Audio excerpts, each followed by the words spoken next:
This is probably the strangest place I have visited in all of Egypt. Hidden underneath the desert are 24 gigantic granite boxes. Each one weighs somewhere between 70 and 100 tons. Not for kings, not for queens, for bulls. I know, I had exactly the same reaction. Wow! Today, we are exploring one of Egypt's least talked about places, and honestly, one of the most mind bending, the Serapeum of Saqqara. Saqqara is about 40 minutes south of Cairo. I grabbed the private taxi from Giza, negotiated the price down, felt deeply suspicious of whether I'd actually won the negotiation, got in anyway. Most visitors come here, see the step pyramid, take their photos, and leave, which is fair. The step pyramid is Egypt's oldest pyramid, 4,700 years old, built by an architect named Imhotep, who the Egyptians later deified, made him an actual god, just for inventing the pyramid. Honestly, proportionate response. But I'm not here for the pyramid today. I'm here for what's underneath the Saqqara Necropolis. And I have to warn you, the entrance does not prepare you for what's inside. No giant statues, no towering columns, no dramatic pylons, just a staircase disappearing into the rock. You look at it and think, how impressive can this actually be? It gets cooler, quieter. The echo starts before you expect it. This feels like ancient Egypt and more like somebody built an underground metro station for giants. The tunnel stretches almost as far as I can see. Huge chambers carved into the rock on both sides. And inside every single chamber, one of these.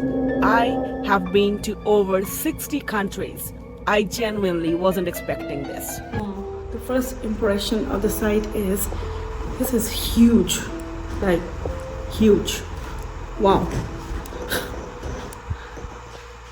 Big and very big. So why are these giant granite boxes buried underground? Ancient Egyptians believed that one specific bull, called the Apis bull, was the living incarnation of the god Ta. And before you ask, not just any bull qualified. They had a checklist. The bull had to be black and a white triangle on its forehead, a white crescent on its flank, a scarab-shaped mark under its tongue, and the tail had to have a very specific double arrangement of hairs. What did you say? Ancient Egypt invented HR recruitment. Congratulations, you are the chosen cow. Once selected, the Apis bull lived extraordinarily well. Its own temple, its own priests, its own sacred bull. People came from across Egypt to worship it. It was treated like royalty. Damn! And when it died, the entire country went into mourning for 70 days. I've attended big fat Indian weddings that lasted for less time. Yes. And then, after 70 days of national mourning, they mummified it. And they buried it here in one of these. This box is made of Aswan granite or black basalt. 4 meters long, 2.5 meters wide.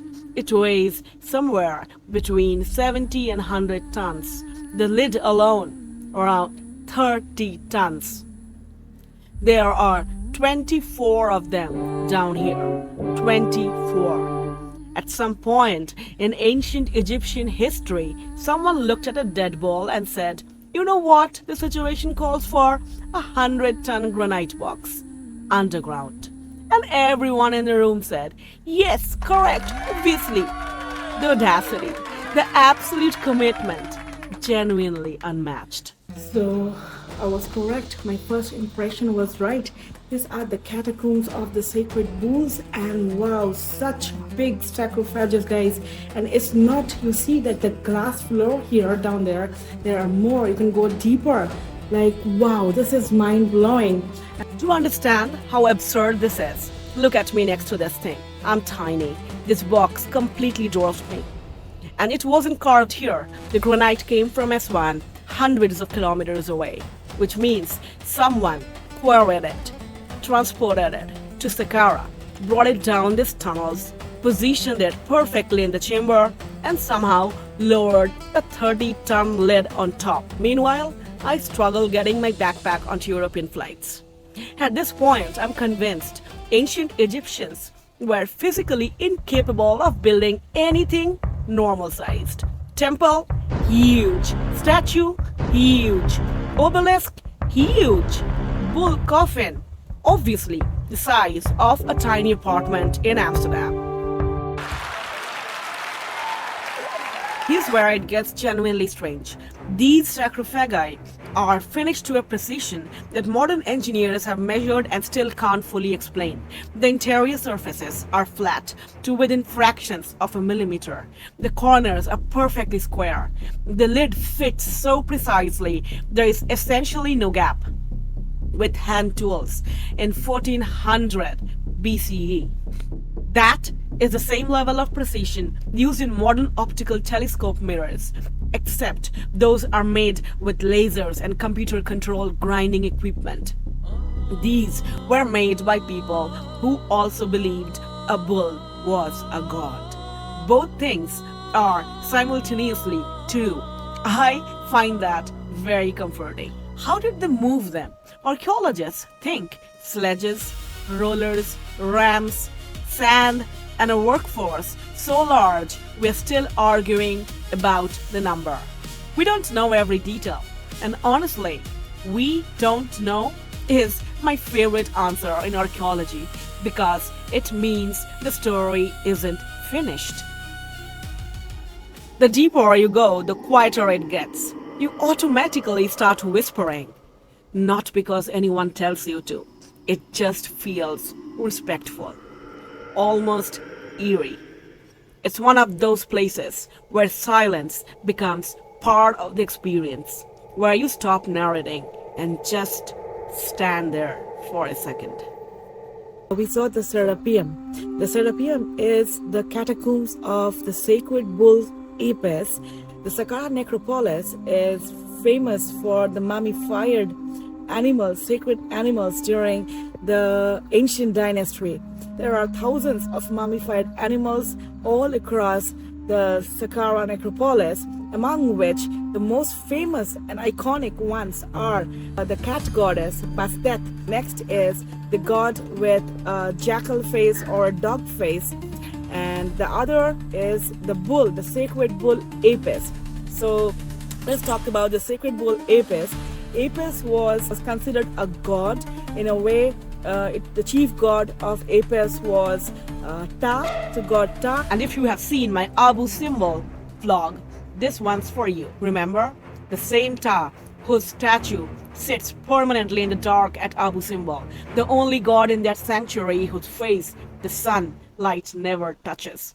And Apis was assimilated by god Osiris. So we know Osiris, the god of fertility, the god of agriculture, and the god of afterlife, death. Apis was named by the ancient Egyptians as the god Osiris Apis. Later, the Greeks shortened it and called it Separis. That's why catacombs are called Serapeum. So what happened back then? In Memphis, there was always one sacred bull at a time who was worshipped. So after the death of that bull, it was mummified in a sarcophagus. And this really happened during the rule of Amenhotep III, who was from the 18th dynasty of the New Kingdom. The burial of the bulls continued from the 19th to the 25th dynasty, but this burial of the bulls, they didn't stop till the 25th dynasty. They continued to the 26th dynasty and the Ptolemaic era of the Roman and Greeks. It was just not burial of a few bulls, but it was a chamber, a catacomb site with 24 sarcophagi found there. Each bull sarcophagus was made with granite or with limestones. They were very heavy. And this was discovered by Augustus Mariette in late 1800s. So when Mariette discovered Serapeum. all but one, so out of 24 sarcophagi, 23 were already looted. They stole it from us. Only one stayed intact. The site in the Saqqara Necropolis is truly amazing, truly unique, and gives us a picture of how grand the Egyptian kingdom, the pharaonic kingdom really was. Honest verdict, is the Serapeum worth going out of your way when you visit the Saqqara Necropolis?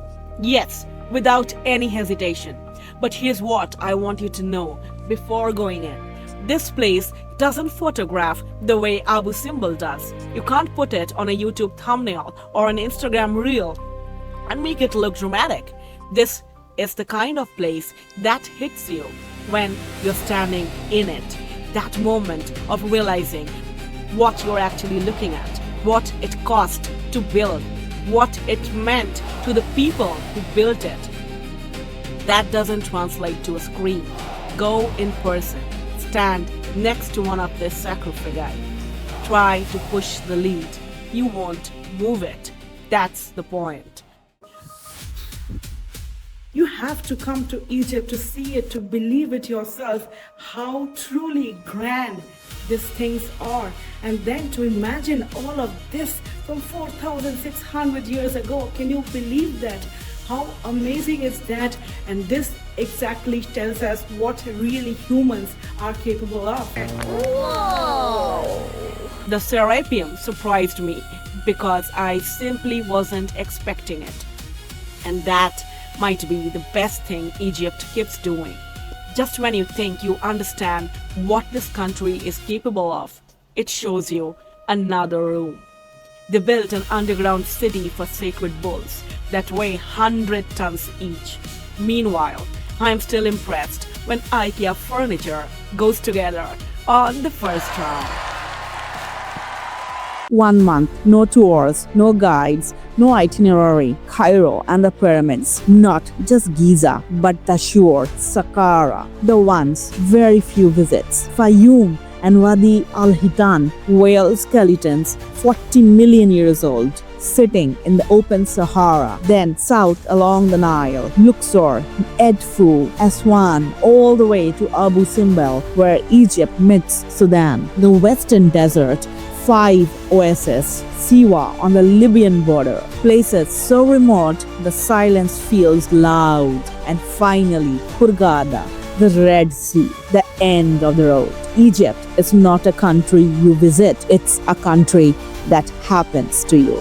Border to border, 1 month of public transport, shared vans, private taxis, and the kindness of strangers. This was my Egypt, and it's only just getting started on this channel. So subscribe and follow along. Let's uncover Egypt together.